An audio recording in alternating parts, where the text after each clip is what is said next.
patuloy na nagbibigay serbisyo, pag-asa at saya. GMA Regional TV, kapuso ng bawat Pilipino.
This is GMA Regional TV Weekend News.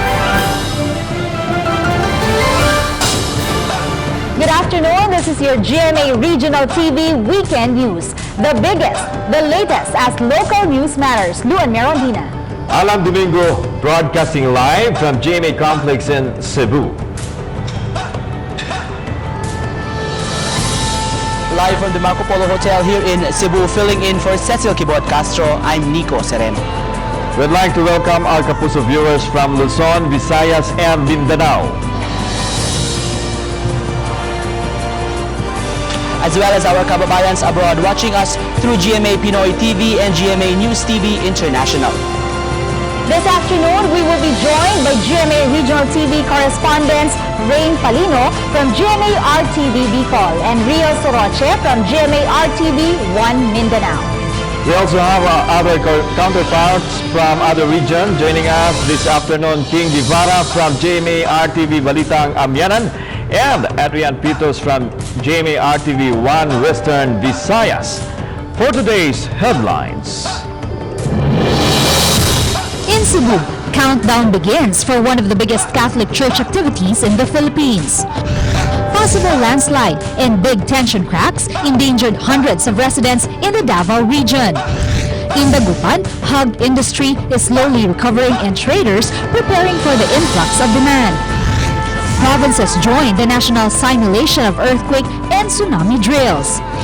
GMA Regional TV distributed goods to affected barangays in North Cotabato and Davao del Sur.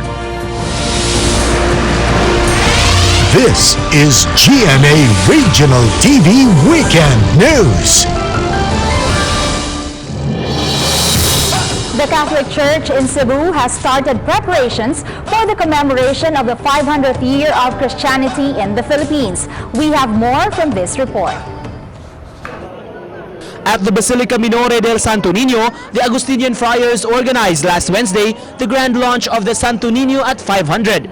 This formally begins the church's countdown to 2021 in time for the quincentennial celebration, or the 500th year since the arrival of the image of Santo Niño in Cebu. A historical conference was organized with a lecture on the image's arrival on Philippine shores in the year 1521 and the natives' baptism and acceptance of Christianity. The country's oldest religious relic, the Santo Niño de Cebu, is kept and safeguarded at the Basilica. Replicas of the image of the Holy Child will be toured around the country and overseas as a run-up to the grand celebration. Papal Nuncio to the Philippines, Gabriel Cacha, was a special guest at the launch who presided over the Holy Mass along with Archbishop of Cebu, Jose Palma. They should not become Christians for fear or to please us, the Spaniards, but of their own free wills. We grateful for the gift of faith introduced to us by the colonizers and the missionaries. Meanwhile, the Cebu Archdiocese will also organize other activities for 2021. Under the theme Gifted to Give, the National Mission Congress will be held in Cebu. Other highlights include the nationwide commemoration of the first baptism and Easter Mass 500 years since it was first held on Philippine shores. 500 years ago, Spain was instrumental in bringing, the Catholicism in the country. Somehow, after 500 years, the twist and God's plan is the Filipinos are now bringing the good news to other countries. Great blessing because faith, especially lived in Cebu, has brought us together. Organizers intend to invite Pope Francis to attend the event. Together with cameraman June Solon, I am Nico Sereno for GMA Regional TV. Hundreds of residents living on the foot of Mount Apo in Bansalan, Davao del Sur were forced to evacuate after the 6.6 and 6.5 magnitude earthquake in Mindanao. GMA RTV's Rial Sorochi for the details. Live from Davao, Rial. The Municipal Risk Reduction Management Office said that hundreds of families had to be evacuated to keep them safe as aftershocks continued to be felt in the area. Based on the recommendation of EBOX, Mayor Kirina Sarte of Bansalan, Davao del Sur personally appealed to the residents of the villages at the foot of Mount Apo to evacuate their houses. Landslides and big tension cracks were seen in the area. Dili man ko gusto nga doon na unya mga casualties sa dili nato pagpahibalo o pagpapasabot sa mga tao. Aside of the 100 houses in Sitio Pluto that are threatened by landslide, some houses in Purok Earth, Neptune and Mars were also damaged. Evacuees are hoping to receive financial assistance to rebuild their houses. Kani, diri sir, mo niya ko ang kulungan sa baboy. Kulungan sa baboy, magani, wala na ko'y baboy. Hanapin ako, Trey, kulungan sa kanila, katong kulungan sa kanila, akong pato. Dili natin siya tanan. The LGU has recommended the relocation of several families. For now, residents are prohibited to go back to their villages. Ibutang sila sa isa ka relocation ang ato ang mga relief assistance, so dito na mo diretso sa ilaha. The series of tremors also affected the crops, which is the farmers are likewise asking for financial assistance. To address the daily needs of the quake victims, GMA Regional TV 1 Mindanao conducted a relief operation for the affected residents. Daghan na kayo na makatabang sa mga bata. Daghan din salamat. Salamat yung kay Dako dyan na kay ikatabang po diri sa mua. Meanwhile, classes in all levels in Magsaysay, Davao del Sur will resume on Monday, but the local government advised school authorities not to occupy damaged school buildings but instead hold classes in the makeshift temporary learning centers. Hopefully within this week or next week maka-start na resume tag klase, pero adto na sila sa mga temporary learning centers.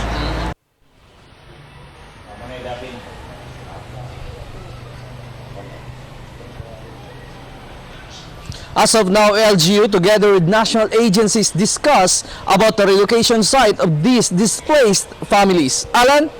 Thank you, Rial Soroche.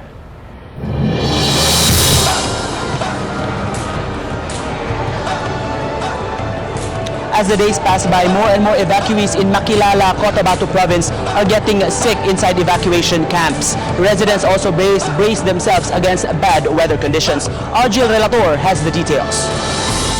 A 45-year-old evacuee, Alan Gumoy, has been lying on a mat on the ground for 3 days and is too weak to move because of high fever and vomiting.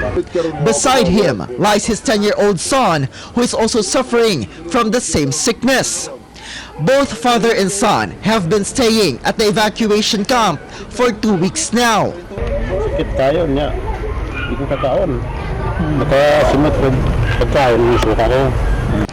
The tent of the Municipal Health Office at the Incident Command Post is filled with evacuee patients seeking consultation. Yung mga upper respiratory tract infections, then yung acute gastroenteritis like yung nagsusuka, nagtatai, yon. Among those examined was a 38-year-old disabled man suffering from fever and low stamina. He was immediately given dextrose and sent to the hospital. Murag nakita jud namo nga kinahanglan jud og doktor, so ginadala namo diri sa municipal sa RHU na sa MRHU diri kay para at least ma-check up jud og doktor. The situation inside evacuation camps is getting worse as strong winds and heavy rains struck the encampment almost every night. The bad weather destroyed tents, soaking clothes, and even relief goods from Barangay Buenavida as the grounds turned into a muddy pit. Dito man to kayo na ulan, hangin, kusog kayo hangin. Ang ahirig naman yun, dyan mahibilin ka ito naman dito dapita dito ang batang gamay mo yung paralip. Meanwhile, classes in Kidapawan City schools remain suspended after building inspection reveal visible cracks and damage on the school buildings. Most of the school grounds were converted into evacuation camps. The DepEd Schools Division Superintendent recommended the construction of temporary learning shelters first before classes could resume. Meron kami space dyan na cemented po, yung basketball court, yung tennis court, pwede namin gagamitin po doon. Together with cameraman Jojo Solarte, I am Orgil Relator for GMA Regional TV. Hog traders assured that the supply and the price of hogs and pork products in the market are stable and the demand for meat products in the market started to increase. Here's GMA RTV's King Guevara for the details. Live, King. My hog trader assured the public that the supply of pork in the market will remain constant in this coming holiday season. Meat vendors in Malimgas Public Market in Dagupan City are starting to recover after the threat of African swine fever in Pangasinan affected their sales. Mas angat naman ang konti ngayon, 30% compare doon sa nakaraan. Hog traders from Mangaldan and Malasiki, Pangasinan assured the public that supply of hogs and porks in the market is stable. Authorities continue to strictly regulate the sales of hogs in the market, which should be locally sourced and must have a meat inspection certificate. Ang entry at saka exit points, may bit din namin binabantayan, particularly mga frozen products. Kasi ang nangyari, yung mga alaga nilang baboy ay hindi ho nila na-ibenta, hindi ho na-dispose. Hindi nagalaw. In San Carlos City, Pangasinan, residents feasted on more than 10 lechon in a boodle fight meant to boost sales and patronage of pork products. The local government unit said that security measures are in place to ban traders who try to bring in swine from other provinces. Basta baboy galing sa labas, hindi natin pinapapasok kung walang ESF certification na wala tong ESF. The local government unit said that security measures are in place to ban traders who try to bring in swine from other provinces.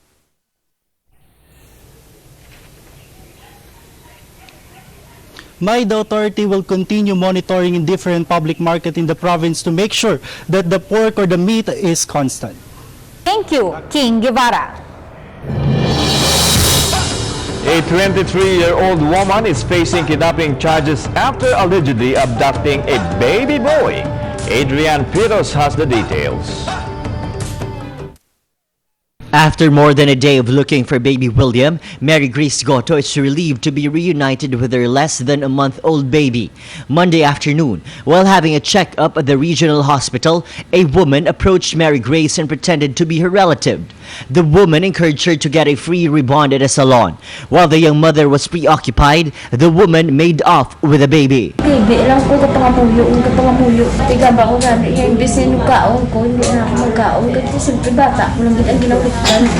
Mary Grace sought help from the police and later found CCTV footage and captured the image of the suspect, later identified as Angeli Gonzalez, 23 years old. Pamangkot pag isa naton kun din sila nagadto so nakasugid sa nga dito sa nagadto sa isa mga mall dire kagamot gin taste naman kung may mga may mga baby ta ginabitbit no or medyo dako naman nga bata hindi naton itugyan sa hindi naton kilala nga bagulan naton nagkilala. The relatives of Gonzales returned the baby. They explained that the suspect is depressed after she had a miscarriage 4 months ago. Pagkatapos ito, dindiretso ito sa Talisay. Ang mother ko nagtawag sa akon nga si Angel may dala nga baby. Kasi sino ni baby, sila ko nagipamangkot mo siya tali kung kasi mo. Pero sila naman, hindi ako, ito naman, kaya para dalon dire. According to an expert, Gonzales might be experiencing postpartum depression, needing psychological aid. Ang nanay, you remember, you lost a loved one, and losing a loved one is very painful, kay significant nga experience. But despite the explanation of the suspect's relative, the family of Goto decided to press charges against Gonzales for abducting baby William. The police called in the suspect's family to cooperate after they received information that Gonzales has left their home. Together with cameraman Reynald Castillo, I am Adrian Prietos for GMA Regional TV.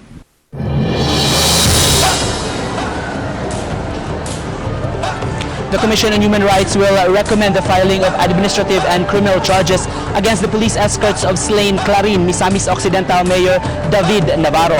This after the PNP has snubbed the subpoena sent by their agency. The details in this report.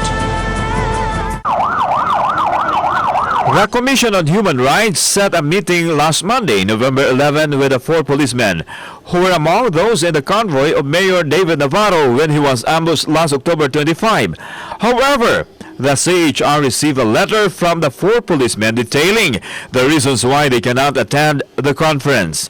The letter received by the CHR was signed by Police Major Edward Sanchez, former Chief of Station 2, Police Corporal Eutimio Catalan, Master Sergeant Carlo Balasudo, and Patrolman Lucidero Javier. According to Chief Investigator Villarino of CHR Region 7, the aforementioned policemen did not take advantage of the opportunity to air their side.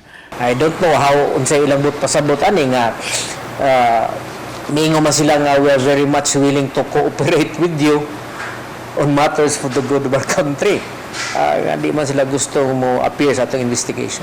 Villarino made it clear that as of now, they will recommend to file administrative and criminal cases against the said policemen. They are also going to continue with their own investigation. Administratively, they are bound, no, as police officers, carrying with them the arrested person na sa ilang kustodiya. They are bound to give protection to this person.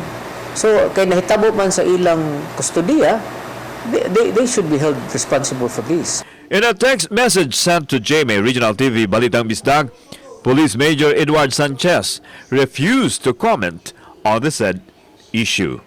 Together with cameraman Godfrey Rillian, I'm Alan Domingo for GMA Regional TV.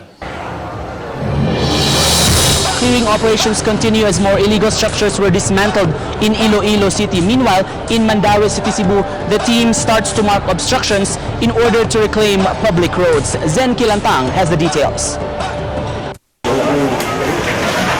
In Iloilo City, 3 of 16 houses in Barangay Railway La Paz that were considered as obstructions were demolished by the Anti-Squatting and Illegal Structures Unit, or ASISO.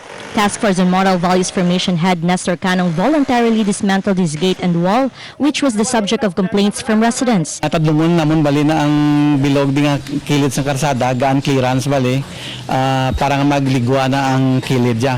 But some affected residents did not allow the clearing team to remove their structures. Umpisahin niya to, umpisahan man din namon, umpisahan niya sa piyak. Wala gid sa may mareklamo, amo na nagapanik ang tao, nagareklamo. Kay tungod nga diri lang ang focus dito sa piyak ya wala. Halin sa una may list of contract. Kami subong galing wala na kami gintagaan sa list of contract. Resibo na lang ang ginahatag sa amon tagabayad namon yearly. According to ASISO, they determined the houses to be demolished based on the map of Panay Railways Incorporated. Those who submitted their documents such as lease of contract and receipts will not be affected. Ang problema, ang ilaya gusto nga kung maubos sila balay, ubuson man ilang balay sang iban, hindi amo na. Among aton nga plastarya, may ara kami mapa, mabasi kami sa mapa. Oplanhawan Karsada team will continue to operate despite the refusal of the illegal settlers. The clearing team of Mandawi City, Cebu ended on Tuesday their barangay visitations, moving on to clearing operations on city streets. Along AS Fortuna, Barangay Banilad, the Mandawi City Legal Office clearing team were busy making the exact measurement to recover on the sidewalk. This parking lot fence will be destroyed because it obstructed the sidewalk. The management of the parking lot didn't resist but asked for more time to inform the owner. According to the clearing team, on national roads, sidewalks should be 3 meters from the roadside, 2 meters for city roads, and 1.2 meters for barangay roads. Together with cameraman Romel Porquilla, Zen Kilantang for GMA Regional TV. This is GMA Regional TV Weekend News. This is GMA Regional TV Weekend News. Thousands joined the national simultaneous earthquake and tsunami drills weeks after a series of earthquakes hit Mindanao. Adrian Prietos has the details. Live, Adrian.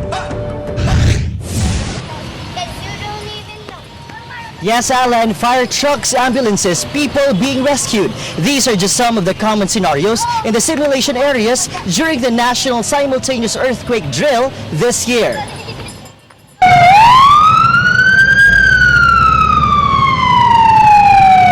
Hundreds of construction workers walk slowly with their hands covering their heads. Mall goers, employees, and security guards warned to be alert in the event of an earthquake. Actually, a lot safer in a mall or a big structure because the foundations bala from the start of construction has really been put into place.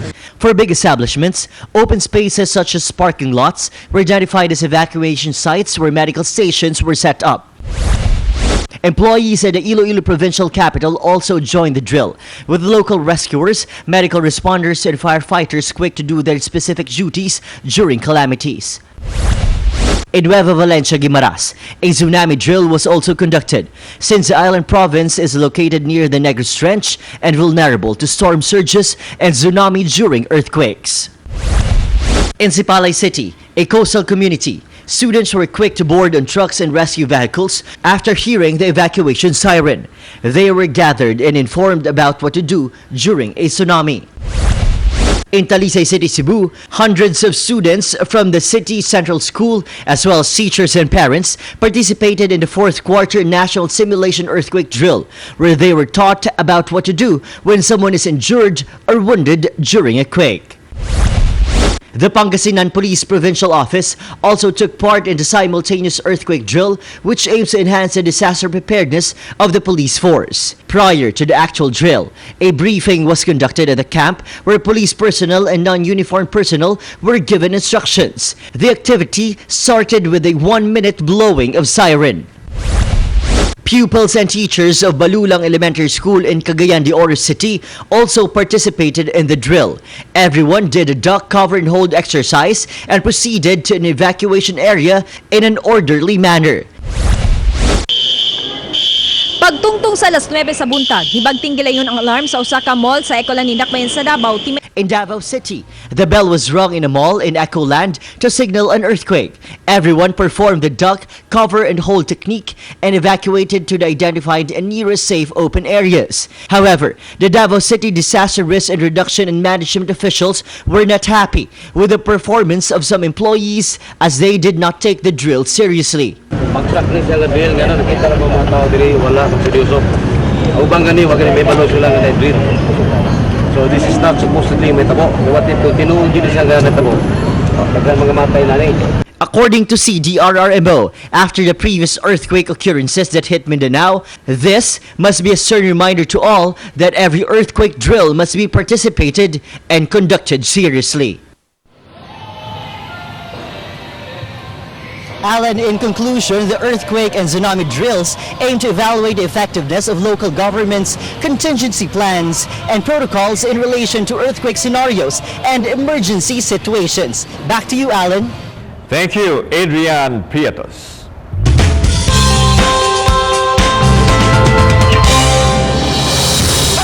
Thousands of families were displaced after the 6.5 and 6.6 magnitude earthquake hit Mindanao.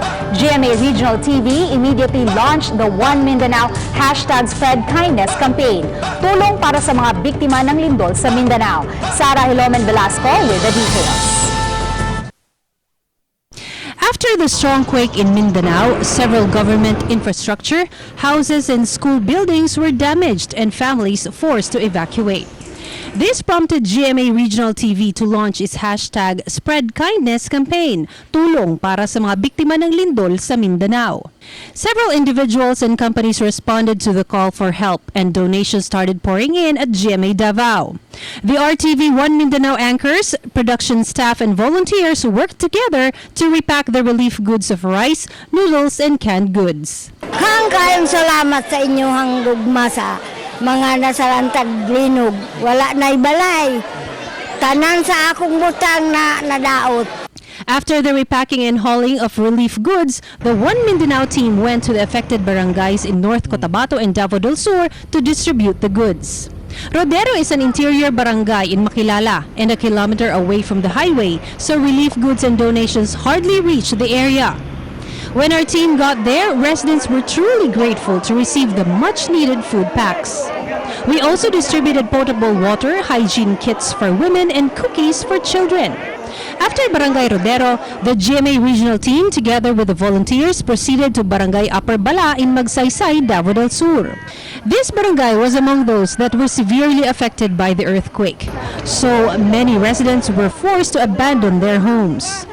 Relief food packs and hygiene kits were distributed to families by One Mindanao anchors and correspondents. Nanawagan ko sa tabang sa among anak. Makuha akong papa dito sa bukid. Ay kog tabang. Tanan nakadangog karon. Akong papa mahintag makuha sila duhay lang gyamigi maskit bukog lang. Barangay Balabag, Indigo City also benefited from the relief operations. 2 identified evacuation sites were visited and given food packs. GMA Regional TV Davao is still accepting donations for earthquake victims in Mindanao. Together with Cyril Chavez and cameraman Joe Pascual, I am Sarah Hilomen Velasco for GMA Regional TV. The mayor of Iloilo City orders 2 buildings at the Iloilo City National High School to be vacated after cracks were found in the structures. Cracks on the walls of the Ramon Q. Avancenia Hall of Justice also caused fear among employees. John Sala has the report.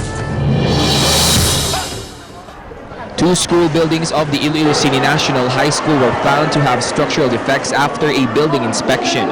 Cracks on the flooring and partitions were found, and according to the Chief of Structural Section, classrooms must be vacated immediately. Strength evaluation is mag-conduct kami series of testing, non-destructive test, to determine the existing strength. The school is now waiting for the official order to vacate the area and is preparing contingency plans since the school now lacks classrooms. I am going to meet our management team of what we can do, and the list that we can do. Of course, the immediate response is if that building needs to be vacated, we might be going back to our shifting. Officials from the Department of Education Schools Division of Iloilo City also visited the area and are now investigating the matter. Because of the construction of these 2 big buildings, though affected siya sa labay-labay sa mga equipment and pagbuhos ng foundation. Amo na siguro nga ang tsura yun daw hindi manami. In-instructionan lang natin ng principal, i-ensure lang niya nga secure ang kabataan. Meanwhile, the city will provide funds for the repair of the twin buildings. ICNHS conducted an earthquake drill Thursday morning to improve the readiness of the students during earthquakes. The Ramon Q. Avancenia Hall of Justice underwent retrofitting in 2013 after cracks were seen on the walls and columns of the building. 6 years after, cracks can still be seen in the structure that caused fear among the employees. Grabe gid siya, baskog-baskog gid siya diri. Kulbaan ka gid siya. But the building administrator and the Department of Public Works and Highways assured the employees that the structure is still safe. After sang linog, gin-request naman ng DPWH, Regional Office ng ang City, General Office para sa inspection. Ano lang ni, ang ilang results. According to the DPWH, the structure can withstand a 7.5 magnitude earthquake. Together with cameraman Cirilo Renduque, John Sala for GMA Regional TV.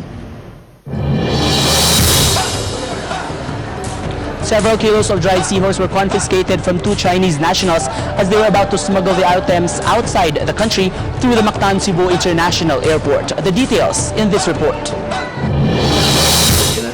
Director Alfio Piluton of the Bureau of Fisheries and Aquatic Resources Region 7 showed to GMA Regional TV Balitang Bistak several packages of confiscated dried seahorses. 15 kilos were from 2 Chinese nationals, while the rest were seized on separate operations.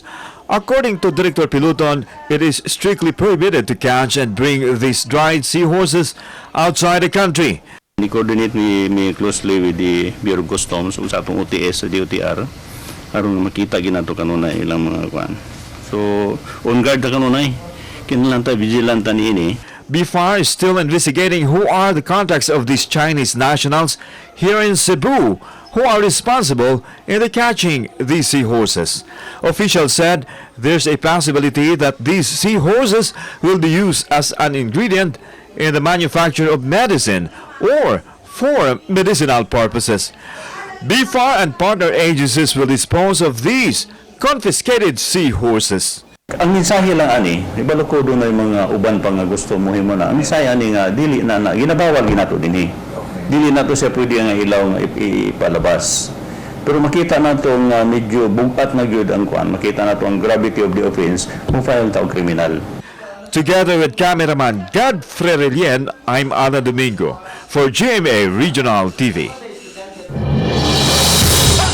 The Philippine Military Academy cadet who drowned in their campus pool was laid to rest in his hometown in Enrile, Cagayan. Jasmine Gabriel Galban has the details. Authorities from the Philippine Military Academy and the Baguio City Police Office found no apparent foul play in the death of 4th Class Cadet Mario Telan Jr., who drowned in the Academy swimming pool. Evidence showed that what happened was a drowning accident caused by glaring irregularities. Based on CCTV footage, at the time of the incident, Cadet Telan was with a group of fellow cadets who jumped in at the deeper end of the pool. Unfortunately, nobody noticed that Telan did not resurface. Kitang-kita po na hindi siya swimmer. Isang ganon, lakad. Makikita niyo po lahat ng kaklaseng nag-swim. May magaling, may katamtaman, may marunong lang, but they were able to swim to the other side. Si Cadet Telan po hindi naglakad. Despite the fact that Cadet Telan apparently is not a good swimmer, the instructor still allowed Telan do the floating practical examination. BCPO requested for Telan's swimming class records. We were told by one of the cadets na, sabi ko, before you were asked to float dun sa deep part of the pool, ano ang tinuro sa inyo? Wala, sir. Sabi ko, wag na yung practical, yung lecture. Ganyan mo yung kamay mo, ganyan po. Wala, sir. So, these are the questions that needs to be answered by the instructors. The Philippine Military Academy is also reviewing its standard operating procedures to determine if there were other protocols violated. May mga standing operating procedures tayo, ma'am. So, the superintendent ordered a review of that. Kailangan ba nating baguhin? May kailangan ba tayong idagdag? O baka naman okay naman yung SOP natin, hindi lang talaga na-i-implement. So, there are many aspects po na kailangan po nating i-consider. Cadet Telan was laid to rest in his hometown in Enrile, Cagayan. Together with cameraman Jing Dakanay, I am Jasmine Gabriel Galban for GMA Regional TV. Good afternoon, and this is our latest weather update. We're currently monitoring a tropical storm inside our Philippine area of responsibility with local name Ramon. It is situated at 420 kilometers north-northeast of Viraca, Tanduanes, with maximum sustained winds of 65 kilometers per hour and gustiness that may reach up to 80 kilometers per hour. It is moving almost stationary and expected to landfall between Monday and Tuesday. Strong winds will be experienced at the seaboards of northern Luzon, eastern section of central and southern Luzon with rough sea condition, while the rest of the country, including Visayas and Mindanao, will experience moderate strong winds with moderate sea condition. For more updates, you can visit our social media accounts in Twitter, Facebook, and YouTube, and visit our official website, bagong.pag-asa.dost.gov.ph. From Pag-asa Mactan, Visayas, DOST, this is Joseph Gerald M. Merlas. Good afternoon. Typhoon Ramon, the 18th tropical storm entering the Philippine area of responsibility this year, has affected some areas of Region 5 or the Bicol region. GMA Bicol's Rain Palino has the details. Live. Rain? My Typhoon Ramon continues to intensify in Bicol region, with some parts experiencing strong heavy rains and thunderstorms for several days. Pag-asa raised tropical cyclone wind signal number 2 in Catanduanes and signal number 1 in the provinces of Camarines Sur, Camarines Norte, Albay, and Sorsogon. Last November 14 in the port of Tabaco, Albay, 339 passengers bound for Catanduanes were stranded. The management of Tabaco Port together with the LGU of Catanduanes provided stranded passengers with meals. Okay lang po. Ang mahirap lang sa amin yung walang ligo. All over the region is 2,577. Rolling cargos po natin is 757. Vessels po 15. Motor bangka 6 and yung other vessels and motor bangka na nag-shelter po is 15 po. In Tinamba, Camarines Sur, one house and a daycare center were destroyed in a landslide. Neighboring houses were also slightly affected. No casualties were recorded. Nakaalagaw ako nagragak mo sa libod ni. Pighiling ko, nahiling ko si daga, naguros na. Nagagos sinukso ko na sa tinampo. Some affected residents are temporarily staying in a nearby barangay hall, while others are staying with relatives. Meanwhile, in the coastal area of Pasacao, Camarines Sur, 7 houses were destroyed. Based on the account of some residents, at around 9 o'clock in the morning of November 14, houses were carried off by strong currents of water. We have about 23,143 family food packs. Aside from that, meron akong standby funds na 3 million. We can be used anytime. My localized flooding in some areas this past few days has subsided, and all roads in Camarines Sur are now passable. Mai. Thank you, Rain Palino. Christmas spirit is really in the air, marking the start of the holiday season. Many Christmas lights started to illuminate different places in central Luzon. Here's Kim Vanderlippe for the details. Residents and visitors flocked to the Dagupan City Museum for its Christmas tree lighting ceremony. Choral groups from different schools serenaded the crowd with Christmas songs. Until the countdown began. 3, 2, 1! Bangus-inspired holiday lights were also lit in historical Magsaysay Bridge along Perez Boulevard and Quintos Bridge down A.B. Fernandez Avenue. And now, a perfect place for Instagrammable selfie shots. The Dagupan lights will glow every 6 o'clock in the evening onwards for 2 months. Ngayon lang ako nakakita ngayon ng Christmas lighting At napakaganda ng design. Nakaka-amaze. Ramdam na ramdam namin ang spirit ng Christmas. Officials put a wishing ball at the foot of the giant Christmas tree. Ano yung wish nyo para sa inyong sarili, para sa inyong pamilya? At pwede niyo pong ihulog doon sa wishing tree. At pagdating po ng December 24 sa gabi, ay dadalhin po natin yung mga wishes nyo at iaalay po natin sa simbahan. Christmas is really in the air for the residents of Bayambang, Pangasinan as they launch their theme park-inspired animated Christmas display. The program commenced with the Holy Mass.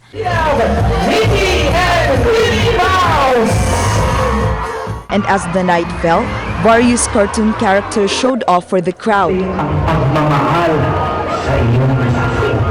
Masaya para sa bata, Disneyland para masaya. Kasi tayo mismo natutuwa na tayo So ito resulta, successful siguro, no? Anticipation was replaced by amazement as the Christmas decorations were lit. Audiences were filled with awe and wonder as they watched animated mannequins portraying the celebration of Christmas in our country. Mas may strengthen yung ng Christmas yung as a family. Ganun. Para yung bonding ng family is mas maging maganda. The local government guaranteed the security of the crowd around the Christmas village. In Tarlac, a giant butterfly belen draws the attention of passers-by in MacArthur Highway in San Manuel Town. It is made from recycled materials such as plastic bottle caps, which is also used in the garments of the figurines of Jose and Maria. Giant belens are usually found in Tarlac during Christmas season. I am Kim Banderlipe for GMA Regional TV.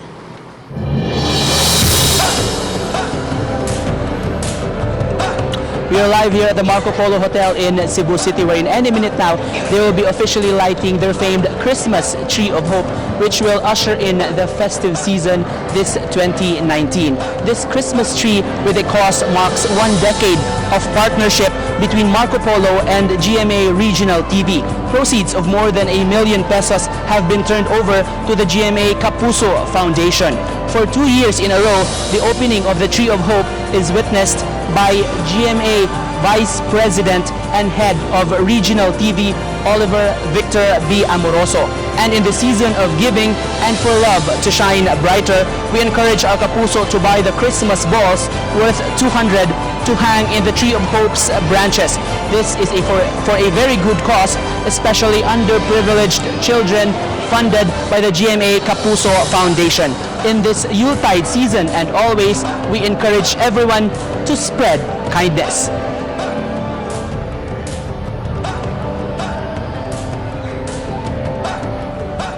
And it's 39 days more to go before Christmas. We would like to thank everyone from around the Philippines as well as our Kapusos abroad for watching our episode. You can watch this episode and more of GMA Regional TV's official YouTube channel. Just click the subscribe button to get the hottest news from the regions. Thank you for joining us, and from all of us here in Central and Eastern Visayas. This has been GMA Regional TV Weekend News, where local news matters. Happy weekend, mga Kapuso!